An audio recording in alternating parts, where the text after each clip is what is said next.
How y'all doing? It's your boy L Dog. Welcome back to Larry Reactions. Just here to talk about Friday Night Smackdown this past Friday. Good show. Good show. Very good show. Like I said, the direction they're going in now, once again, I am not disappointed at all. That's a good thing. I know a lot of times people, for a long time, people just been wanting to get to the main event and nothing else. But getting right into it. So the show kicks off with Logan Paul. Logan Paul comes out to the ring. Everybody wondering what's going on. And basically, Logan Paul is out there to challenge Roman Reigns. So, of course, the Bloodline music hit. They come out, without Roman Reigns, of course. The Usos, Solo Sequoia, by the way, the new NXT North American champion, and the honorary Uso, Sami Zayn. Love where they going with this storyline. The fact that Sami Zayn is with them, it's a trip. It's very entertaining. Very entertaining. Very invested in the storyline. So Paul Heyman gets in the ring with Logan Paul, and they're going back and forth. Logan Paul, nodding his head about, Paul Heyman acknowledging what he's done, him being a YouTube sensation, all his success, him and his brother, and him stepping in the ring, with one of the greatest boxers in the world, Floyd Money Mayweather, and him going toe to toe with him and all that there, and basically, at the end of the conversation, it's like, you're out your league, facing the tribal chief, facing the undisputed universal champion. But so then all of a sudden, the honorary Uso, Sami Zayn, he intervenes. So he gets in there and he started running his mouth. He was like, "Allow me," basically grabbed the mic and got in the ring, made his way in the ring, talking to Logan Paul. Paul Heyman look at him and roll his eyes and like, you know what, fuck it, talk, do your thing. And Paul Heyman gets out the ring, and as Sami Zayn is approaching Logan Paul, man, Logan Paul punched Sami Zayn right in his shit. And then here come the rest of the Bloodline. They running in trying to jump him. Logan Paul scoot out the ring. And as Logan Paul was walking back up the ramp, facing the Bloodline, all of a sudden Ricochet music hit. And of course Ricochet ain't going, Ricochet, talking shit. "Oh, Sam, you got hit in the jaw. How your jaw doing?" But what ended up happening, a match happened between Sami Zayn and Ricochet. Now this was a good match. This was a very good match. I already knew what was going to happen. Ricochet, of course, got the win, but in the middle of the match, like kind of towards the end, Jey Uso was interfering, basically, running a distraction, and it wasn't helping Sammy at all. It was actually doing the opposite, hindering Sammy from winning the match.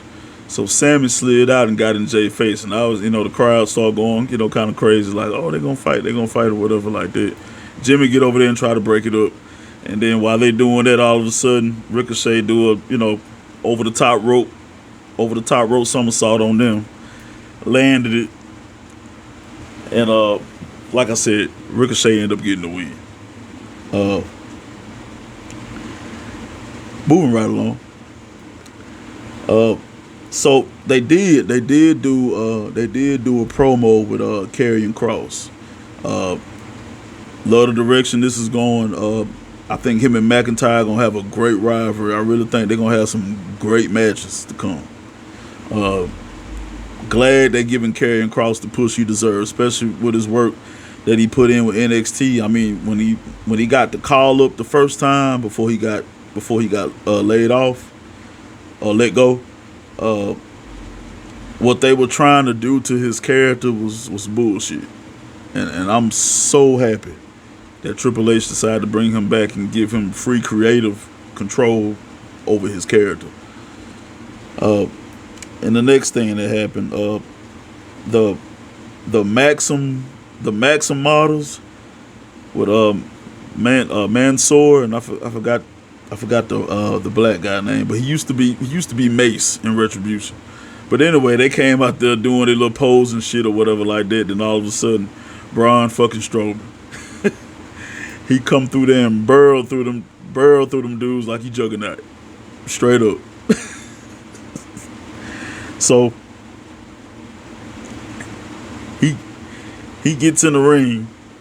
He comes out. He gets in the ring, and start talking, cutting a promo. Then all of a sudden, here comes Alpha Academy. Chad Gable come out talking, and then Otis attack him from behind, and then Otis actually put the world's strongest slam on Braun Strowman. It's pretty entertaining, but I still think when that match happens, Braun Strowman, the Monster Among Men, ain't losing. He ain't losing. I mean, not taking nothing away from Otis, but come on. Everybody want to see Braun Strowman destroy.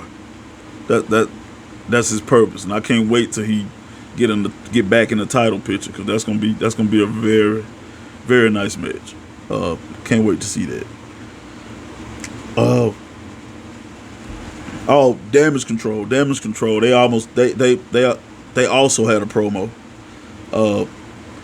Basically, they was just, they came out there talking about their success and all that there, but it was basically an introduction to Bayley having a match with Raquel, because they beat Raquel and Aaliyah for the women's tag team titles, and Aaliyah got injured, so Raquel's basically playing the solo game.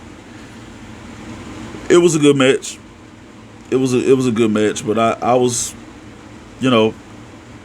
it could have went either way, but it didn't make sense if Bayley would have lost. So Bayley ended up losing, and then the rest of Damage Control came in, and then they started jumping on Raquel, and then all of a sudden Raquel got some help.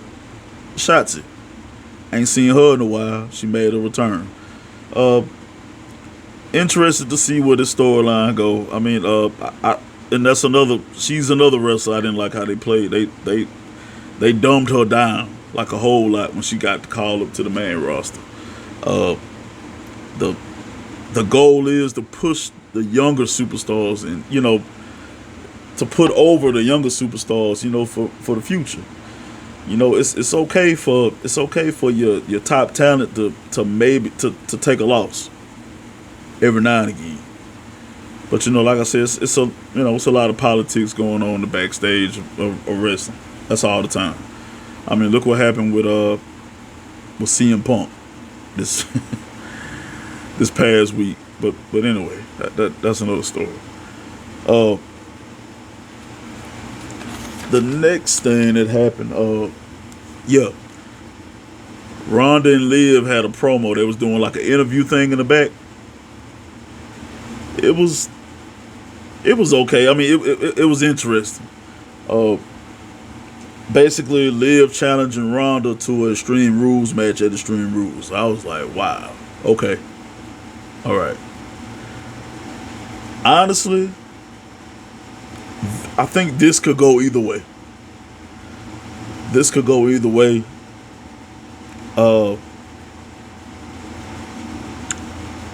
Ronda Rousey, she's been in an Extreme Rules match before, and that was one of the best women's matches I ever seen. Her and Charlotte, they beat the hell out of each other, and seeing her and Liv in that kind of match, I'm kind of anxious to see what Liv got up her sleeve and what she gonna pull and what she gonna do to try to retain that belt. I'm really thinking Ronda might pull it off, but I don't know. It's too soon. Know for sure that last Smackdown before the actual pay-per-view comes on, that's usually a tell sign let you know how things are gonna go. But it like I said, it all depends what they want to go with. But I'm thinking Ronda. Y'all let me know down in the comments what y'all think. But next up, Drew McIntyre. He came out. He cut a promo, basically calling out Karrion Kross, calling him a bitch and a coward and all that there. Like I said, I think they're gonna have a great series of matches. Both of them about kind of the same build. Very intense. Love their craft, love what they do. I mean, it's gonna be a hard hitting match, and I can't wait to see it. Hopefully they set up something for Extreme Rules. They should. They'd be stupid if they didn't. But great promo. Oh yeah. Solo Sikoa versus Madcap Moss for the NXT North American Championship. Now this is the type of stuff that I'm talking about. Triple H is showing love to the NXT titles on the main shows. This is something that needs to be on a regular. Not on a regular, but every now and again, yeah, push that issue that, hey, we doing this over here at NXT. We been doing this. Don't just sweep it under the rug, you know what I'm saying? It was a good match. Madcap Moss, he got potential. I just think, he just need a little fine tuning with his character. He haven't found his niche yet. You know what I'm saying? Like, he just, it's like I'm so glad he got out them fucking suspenders and shit. That shit was stupid. That he looked like a jackass out there. But I guess that was the point. He was basically Baron Corbin's jester or whatever, there to make him laugh. But like I said, they put him in some black tights, and it's like, it's almost, he's just like that generic. He looks like that generic wrestler. You know what I'm saying? But hopefully they do something. But anyway, Sammy was ringside, and of course Sammy was doing the distracting and stuff like that. And of course Solo got the win. We all know how this was gonna show up. But and Solo's entrance, his entrance music, dope. Very dope. Nice touch. Gonna be a very nice touch for the bloodline. Glad he finally got the call up to join. Can't wait to see the big entrance when all of them come out with Roman there too. That's gonna be something to see.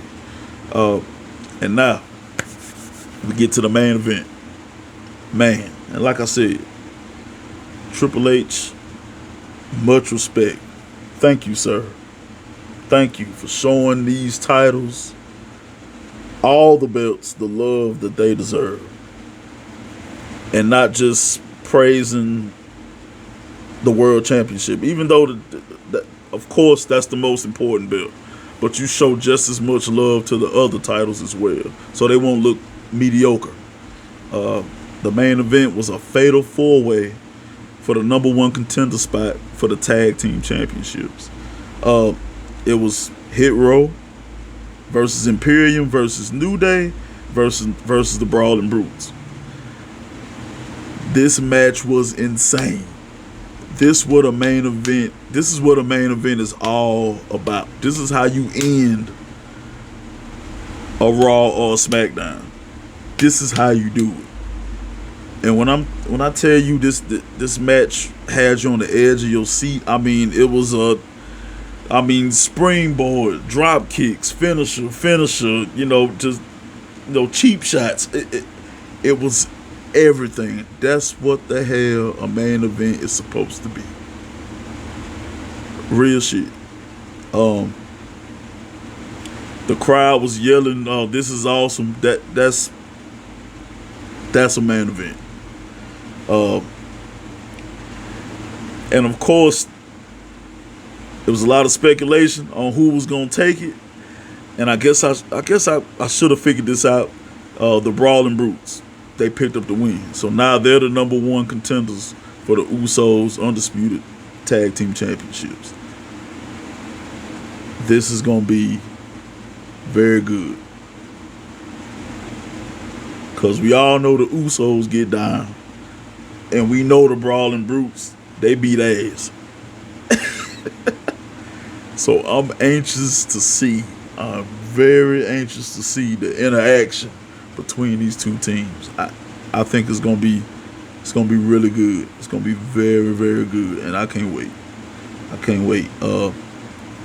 But y'all let me know what y'all think in the comments. Y'all let me know if y'all watch Friday Night SmackDown. Y'all let me know what y'all think gonna happen with these storylines intertwining with each other. And make sure y'all like and subscribe. God bless the Fed. Whoa.